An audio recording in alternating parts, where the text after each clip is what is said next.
A meningite é uma doença que ainda assusta a todos nós da população e também nós profissionais da saúde. Causadas aí por diversos agentes, talvez o grande risco maior associado é sua alta letalidade, né, mortalidade em relação à doença e muitas vezes suas complicações em longo prazo. Hoje nós vamos conversar sobre esse assunto com talvez a maior autoridade no país sobre infecções por meningococo, doenças meningocócicas, as meningites de uma maneira geral. Nosso querido amigo professor Marco Aurélio Safadi, né, Rosana? É um prazer recebê-lo aqui. Há muito a gente já desejava trazer você, Marco, para cá. Mas ele é difícil? Ele é difícil, ele é Não. concorrido, na verdade. Não. Ele é concorrido. E para discutir esse assunto tão importante, Marco, relacionado a meningites, como reconhecer, muitas famílias que nos acompanham aqui, muitas vezes têm essa dificuldade. Minha filha está com febre, como é que eu sei que é uma doença leve ou grave? Como reconhecer meningite? Quais são as vacinas hoje disponíveis para meningite? Então, seja muito bem-vindo ao nosso R3K, Sua Saúde, Nossa Especialidade, o podcast de saúde que traz aí informações relacionadas às diversas doenças que atingem todos nós aqui. Obrigado, Marco, por estar conosco. Eu que agradeço, né? Uma alegria estar aqui, contem sempre comigo. Antes de mais nada, parabéns pela iniciativa de vocês, né? A gente torce muito pelo sucesso da R3K, ela é pautada, né, na disseminação de boa informação, então parabenizo vocês dois, é um orgulho ter a oportunidade de estar aqui tentando esclarecer, né, a quem nos escuta sobre alguns aspectos dessa doença que de fato é uma doença muito temida e deve ser assim, né? A meningite tem algumas características, Rosana, Renato, que fazem dessa doença uma doença realmente de muita preocupação, né? A gente sempre diz que é uma doença caracterizada muitas vezes pelo pânico que existe por trás dela, por diversas razões, você já destacou algumas. Primeiro, o risco de morte em quem contrai a doença. Então, a gente tem aí nessas meningites, talvez pelos principais agentes, quando a gente fala de meningites causadas por bactérias, mais ou menos 2 a 3 pessoas daquelas que desenvolvem a doença acabam falecendo.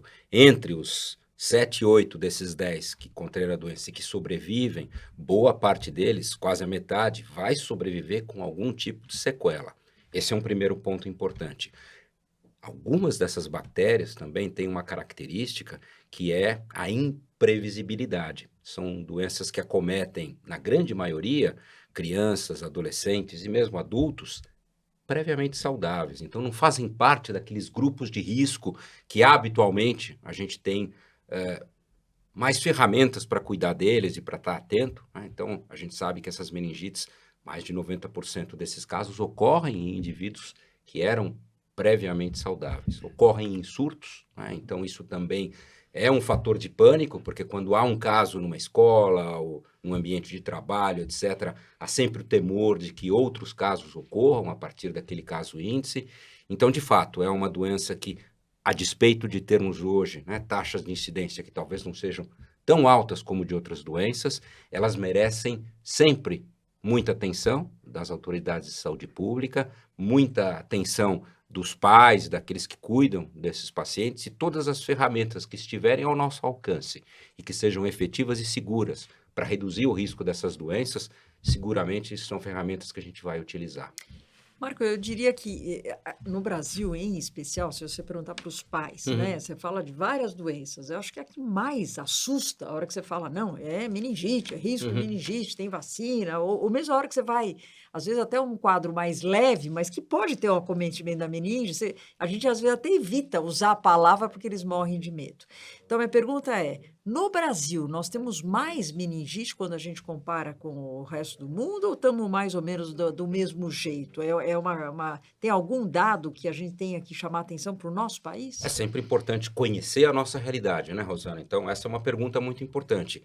E aí, acho que seria interessante compartilhar com quem nos escuta os tipos de meningite que Isso. existem, né? Então, a gente, grosso modo, de maneira didática, pode dizer que as meningites são potencialmente causadas por agentes infecciosos. Então, tem as infecções que são associadas a meningites. Há outras formas de meningites também, meningites químicas, por toxicidade, por doenças neoplásicas, cancerígenas, mas vamos nos restringir aqui às meningites causadas por agentes infecciosos. Então, as mais frequentes são as meningites causadas por vírus.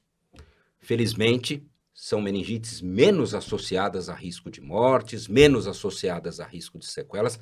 Claro que há alguns vírus que são muito graves, potencialmente muito graves e que podem deixar sequelas, mas, felizmente, a grande maioria das meningites virais, né, principalmente aquelas por enterovírus, etc., que são as mais frequentes na nossa população, tem uma evolução, de forma geral, favorável, né, melhoram bastante e tem uma boa evolução. A gente tem as meningites por bactérias, né, entre essas são protagonistas já há muitos anos o pneumococo e o meningococo, né, a gente tinha uma outra bactéria chamada Haemophilus influenza, ainda circula por aqui, mas não com a mesma magnitude que outrora, mas é uma bactéria também potencialmente associada a esses casos. E a gente tem outros agentes, vamos dizer, para situações específicas. Por exemplo, os bebezinhos no primeiro ano de vida, né? No primeiro mês de vida, perdão, nos primeiros 2 meses de vida, tem uma peculiaridade em relação aos agentes etiológicos. Então, a gente vai ver nesse período da vida agentes que em outro período a gente vê com menos frequência, como o estreptococo do grupo B, a listéria, alguns gram-negativos. O idoso, né? A listéria também volta a ser importante no indivíduo de maior idade. Você tem fungos, você tem parasitas, que são situações muito específicas.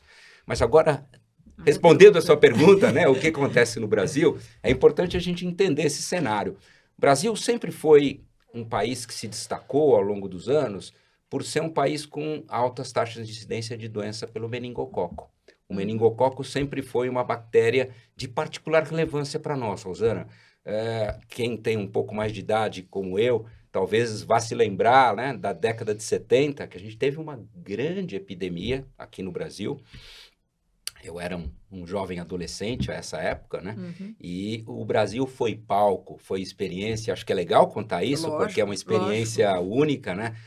O Brasil serviu de palco para a primeira experiência mundial com o uso de uma vacina em larga escala, em massa, para tentar controlar uma epidemia pelo meningococo. A gente está falando da década de 70, né? E o meningococo causou uma grande epidemia. Só para você ter uma ideia, hoje a gente tem uma incidência aqui no Brasil de mais ou menos meio caso para cada 100 mil habitantes por ano.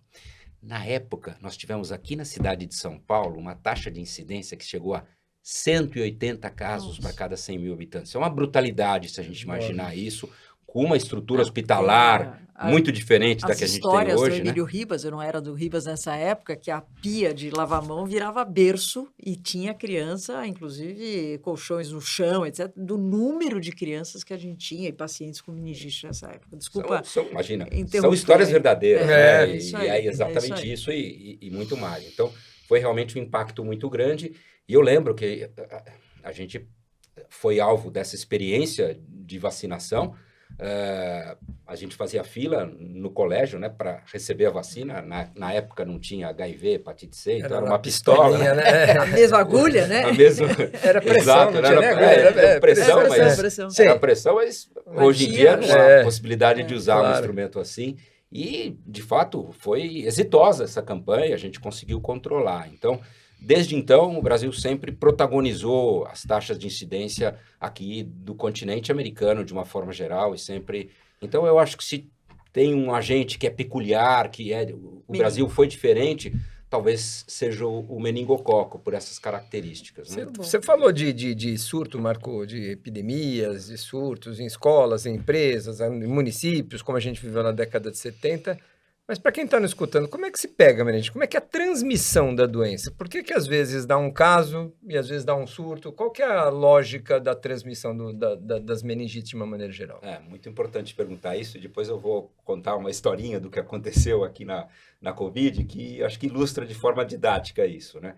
Meningite, meningocócica, pneumocócica, claro, vai depender da meningite, mas de uma forma geral, os principais agentes relacionados a essas meningites, eles têm transmissão principalmente respiratória, né? Então, para ter uma meningite, é um pré-requisito, é uma obrigatoriedade que antes você seja colonizado. O que quer dizer isso? Que a bactéria, no caso das meningites bacterianas, eu estou falando, se instalem na sua garganta e convivam com você. Muitas vezes essa convivência é harmônica, é pacífica. E você Ela nem não gera sabe, nada. você nem sabe que ela está por Você lá. vive com o inimigo e não faz ideia disso, felizmente na grande maioria das vezes. Mas, dependendo do temperamento da bactéria que está colonizando você, dependendo da tua situação imunológica e dependendo de algumas variáveis, como, por exemplo, ter a oportunidade de ter sido infectado por um vírus que quebra, rompe um pouco essa harmonia, né? Ela cria uma celeuma ali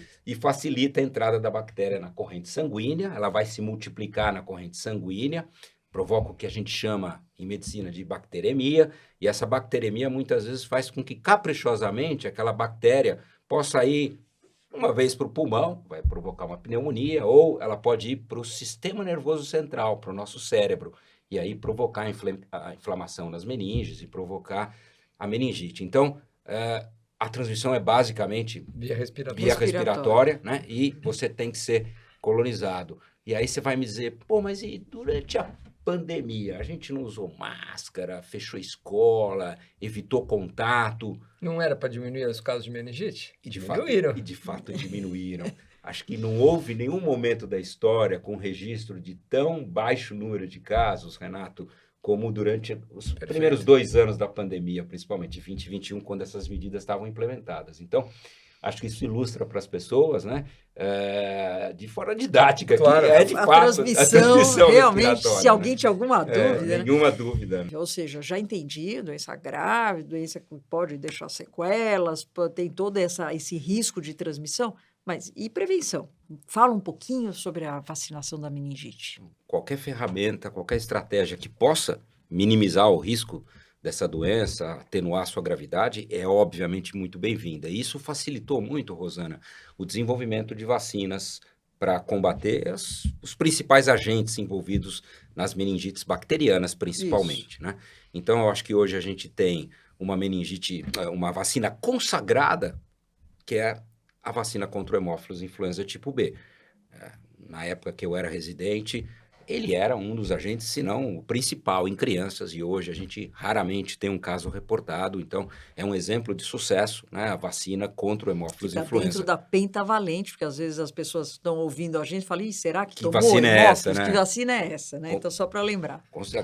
25 anos já no nosso programa, né? E Isso. com sucesso inquestionável. Vamos dizer, na onda da vacina conjugada para o hemófilos, surgiram também as vacinas do pneumococo e do meningococo. É importante compreender que tanto o pneumo como o meningococo, eles têm subtipos, vamos dizer assim. Então, a gente chama de sorotipos, no caso do pneumo, e chama de sorogrupos, no caso do meningococo. São os diferentes tipos de meningite meningocócica, de meningite pneumocócica. Aquelas que a gente fala A, B, C do meningococo, né? Isso, ou números, no caso do pneumo, são os diferentes tipos. Então, claro que as vacinas, de forma geral, vão ter uma ação específica para esses tipos. Então, não há vacinas para todas as formas de meningite, não há vacinas para todos os tipos de pneumococo, nem para todos os tipos de meningococo, mas há vacinas extremamente eficientes para os principais tipos que causam a meningite pneumocócica e os principais tipos que causam as meningites meningocócicas, com dados muito claros, Rosana, de impacto dessas vacinas. Então, a gente já tem ambas as vacinas, tanto o pneumo como o meningo, implementadas em programas de imunização no mundo inteiro, em todos os continentes, na América, na Ásia, na África, na Europa, na Oceania, e em todos esses locais, essas vacinas exerceram um papel muito relevante no que diz respeito a diminuir o risco dessas doenças. Então, a gente hoje tem taxas de incidência tanto de meningococo como de muitas dessas doenças causadas pelo pneumococo mais baixas do que tínhamos no passado. São vacinas eficientes, são vacinas seguras, que evidentemente têm suas limitações, não tem 100% de proteção, mas são eficazes. Não são todas elas que estão nos programas de imunização. Isso que eu ia perguntar, se está tudo no SUS, como é que é? Aí tem um tema de saúde pública, que acho que é importante quem está escutando a gente compreender. Não é que não sejam vacinas importantes, mas às vezes são vacinas que previnem doenças que têm taxas de incidência muito baixas. São formas raras, muitas vezes, de meningite, alguns dos tipos. Então, isso talvez não justifique uma iniciativa de saúde pública, por exemplo, num país nas condições do nosso, onde existem outras prioridades que estão ali na fila, né? Antes de que a meningite, pelo tipo específico B, etc., seja implementada. Mas isso não faz dessas vacinas menos importantes, e aqueles que querem almejar, vamos dizer, uma proteção mais importante, essas vacinas estão disponíveis. Muito importante é lembrar algo que a gente até não teve oportunidade de conversar aqui, mas de forma geral, os grupos etários que são alvo do maior risco dessas doenças, as meningites bacterianas, são as crianças, e em particular os bebês no primeiro e no segundo ano de vida. Então nós temos focado ao longo dos anos, né, as estratégias de prevenção, privilegiando esse grupo de bebês.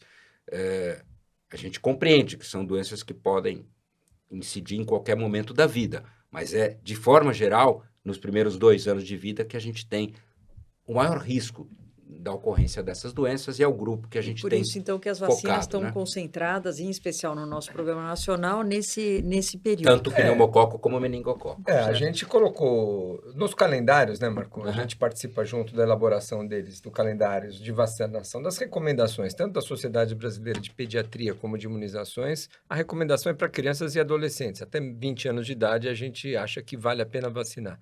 É isso mesmo? Acho que um adulto de 30 anos, ele precisa, só em situações, quando ele tem alguma doença, existe alguma indicação para vacinar além da adolescência? É um bom ponto, né? A gente tem privilegiado, como eu disse, as faixas etárias de Perfeito. maior risco, não significa que não há casos em adultos. Eu acho que o que a gente precisa compreender antes de fazer uma recomendação e tudo por quanto tempo o indivíduo fica protegido. Isso que eu acho que Claro. é fundamental, porque se é uma vacina que lhe protege, talvez por 5 anos, você vai ter que imaginar que se você quiser manter aquele indivíduo protegido, você vai vaciná-lo Ao longo de da 5 em vida. 5 ou de 10 em 10 anos, né? Então, a gente procura otimizar essas indicações e escolher aquele momento da vida em que você tem mais risco. Então, eu particularmente fico muito de olho no que está acontecendo com as taxas de incidência. E vou trazer uma informação aqui, meio que em primeira mão, que é algo que eu tenho visto em alguns países e estou atento aqui no nosso país, que é o indivíduo de maior idade, que é o indivíduo que está depois dos 50, 60, 70 anos. Tenho visto, de certa forma, um maior risco da ocorrência de algumas dessas formas, particularmente do meningococo e do pneumo, nesses indivíduos de maior idade. Então, é um grupo... Meningo também? De meningo também, porque pneumo a gente sempre soube, Isso. né? Mas meningo, isso é novidade. Tem ocorrido em alguns países da Europa, tanto França como Inglaterra já publicaram esses dados, mostrando aumento das taxas de incidência em idosos, relacionados a alguns dos tipos de meningococo que merecem a nossa atenção. A gente tem que ter um olhar atento, e a gente pode voltar um outro dia para conversar Boa. com dados, vamos dizer, mais consolidados aqui do nosso país, porque tenho a impressão que é o próximo grupo que vai fazer parte das indicações dessas vacinas, além das crianças, além dos adolescentes também, porque esses são transmissores dessas bactérias, então a gente gosta de vacinar os adolescentes não só para protegê-los, mas também para diminuir a circulação Perfeito. dessas bactérias na comunidade. Mas o meu palpite é que o próximo grupo que a gente vai ter que ter um olhar cauteloso é o grupo dos indivíduos com maior idade. Perfeito. E você tocou em situações de rotina, né? Em surtos isso muda um pouco, essas faixas etárias, né? Sem Um dúvida. olhar diferenciado para cada situação, não é isso? É isso mesmo, né? De forma geral, uma das maneiras que eu falo sempre que você tem que estar atento quando começa a aumentar a taxa de incidência de doença meningocócica, né? Que Sim. epidemia e surto é muito mais do meningococo, né? Quando começa a aumentar a taxa de incidência de doença meningocócica numa localidade e começa a desviar a faixa etária para faixas etárias maiores, como adolescentes e adultos jovens, opa, isso é um sinal de que você pode estar à frente a um surto de doença meningocócica. Então tem que estar muito atento. De forma geral, clássica e historicamente, os surtos de doença meningocócica, de meningite meningocócica, tendem a ter taxas de incidência maiores em adolescentes e adultos jovens. Desviando um pouco do Desviando habitual, o né? habitual. E, Marco, o que a gente sempre fala e aprende, né, que o período de incubação, principalmente do meningococo, ele é muito curto, né? Então, você entrou em contato, você pode, em horas, você pode eventualmente já estar se infectado e poder Então, Desenvolver a doença. desenvolver a doença. Então, a pergunta, e que sempre fazem para nós, principalmente quando tem um caso na escola, né? A preocupação toda é, vamos sair correndo para vacinar, né? Eu sempre falo, primeiro checa a carteirinha e espero que já esteja vacinado. Vamos sair correndo para vacinar, vamos fazer alguma outra medida de prevenção. Então, queria que você abordasse um pouco Isso isso. também é um tema que é frequente no nosso consultório e mesmo no hospital, as pessoas ligarem para nós. Teve um caso de meningite meningocócica na escola do meu Na filho, classe, né? na classe do lado, na classe do Tomou meu filho. lanche O junto. que eu faço, que vacina que eu dou? Lembrar que é isso aí. Doença meningocócica e essas outras meningites bacterianas têm períodos de incubação curtos, geralmente de dias, né, entre a colonização e o início da doença. É sempre muito desafiador. E como eu disse no início, ninguém tem meningite sem antes ter sido colonizado. Então, é um pré-requisito, é uma obrigação. Então, ficar atento aos sintomas, né? A gente conversou pouco sobre isso, mas acho que vale a pena sempre lembrar que a meningite bacteriana é uma doença que cada idade tem uma característica. Mas eu vou puxar a brasa aqui para minha sardinha, como pediatra, que a gente vê um grupo etário, que é o grupo etário dos bebês, né? Então, eu sempre falo para as mães, febre, com presença de irritabilidade. Criança que tem muita irritabilidade, que você baixa a temperatura, a criança continua com irritabilidade, com gemência, né? São sinais de alerta. Na presença desses dados, desses sinais, as mães devem procurar por orientação médica, porque pode ser um quadro grave, por exemplo, uma meningite. Os bebês têm a chamada fontanela, né, ou também Moleira. conhecida como moleira, né? E os bebês, quando fazem infecções no sistema nervoso, eles abalam, né? Fica como um ovo. A moleirinha também é um sinal de alerta. O recém-nascido, às vezes, não faz febre, faz hipotermia, que é igualmente grave e preocupante, né? A criança maior é muito parecido com o adolescente, com o adulto, que vai caracterizar por febre, dor de cabeça, vômitos de difícil controle, dor de cabeça de difícil controle. Aquela dor de cabeça que está presente, mesmo quando o indivíduo está sem febre, é sempre uma dor de cabeça que deve chamar a atenção dos pais, porque pode traduzir uma infecção no sistema nervoso central. Então, voltando à tua pergunta, além de estar alerta para os sintomas, eu acho que a principal orientação quando há um surto ou há um caso numa escola, mais importante até do que a vacinação nessas situações, é o que a gente chama de quimioprofilaxia. Quer dizer o quê? Eu vou dar um antibiótico para quem teve um contato muito próximo com o indivíduo que teve meningite. Então, tem as indicações claras, o indivíduo que vive no mesmo domicílio. Depende do tipo de meningite, né? No caso da meningite meningocócica, meningocócica, né? Perfeito. É isso. Então, a criança ou o indivíduo que mora no mesmo domicílio do caso de meningite meningocócica, aqueles que conviveram com muita proximidade, aqueles que se expuseram a secreções porque deu um beijo, porque usou a escova de dente, porque tomou no mesmo copo, etc. Então, tem as indicações, né, que você vai identificar as pessoas. Se for uma creche, uma escola maternal, você pode se valer muitas vezes da profilaxia para todos os comunicantes ali, e ela é muito eficiente, Rosana. A quimioprofilaxia com antibióticos, você tem antibióticos que você dá em dose única, ou às vezes em 2 dias, e esses antibióticos são suficientes para erradicar a bactéria da garganta dessas crianças e desses indivíduos e prevenir dessa forma a doença. Então, eu diria que talvez mais importante no início, vamos dizer, de uma situação, de um caso, é você não esquecer de fazer essa profilaxia com antibióticos para aqueles que estiveram em contato próximo com o caso. Mesmo que essa criança seja vacinada. Perfeito. Ou seja, mesmo que você cheque a carteirinha, você vê lá, ela tomou a vacina meningocócica, a vacina não tira o estado de carreador de uma maneira geral, né? E com isso, eventualmente, seria importante fazer a quimioprofilaxia. Sem dúvida nenhuma, até porque na grande maioria dessas situações, no dia a dia, Rosana, quando o pai te liga que o caso acabou de ser hospitalizado, muitas das vezes... Você não sabe nem o agente. Você não sabe se é um meningococo, ou quando você sabe que é um meningococo pelas características clínicas que houve, aí você vai fazer a profilaxia, você ainda não tem o tipo do meningococo, então você não sabe se é um tipo que a criança está vacinada, se não está, se a vacina foi efetiva ou não. E a gente não vai pagar para ver, tá certo? Então, obviamente, Isso a aí. gente vai fazer essa profilaxia. Bom, né, Rosana? Nossa, mais Sempre- uma aula, né? mais Sempre sempre uma uma- aula, sempre uma um explicação. prazer. A gente não precisa nem perguntar, ele já se esqueceu de perguntar do diagnóstico, e tá certo, não perguntamos Lógico. do Não, diagnóstico. ele dá Não, a o- sintonia com vocês é muito grande, né? o prazer O carinho, nosso. a admiração que eu tenho é muito grande. É isso A aí. nossa divergência é uma única, né? E É, você sabe qual é. Por isso que tá de um lado e nós Torcemos dois para times temos do outro. diferentes, mas de resto, É futebolística além de somente, amigos nossa. muito queridos, são pessoas que eu admiro muito e Muito parabenizo obrigado, vocês Marco. por essa iniciativa. Uma A gente- alegria para mim ter a honra de estar aqui com vocês, viu? Muito bom. A gente só tem a agradecer todos que nos acompanharam. Marco, em especial, você é um querido nosso aqui Muito obrigado. em todos os sentidos. A gente, como amigo, como profissional, admiramos você, todo o seu trabalho, toda a sua trajetória na infectologia pediátrica. Você faz história nesse país. E falar de meningite com você é sempre uma aula, Uma alegria. sempre um aprendizado e te ouvir.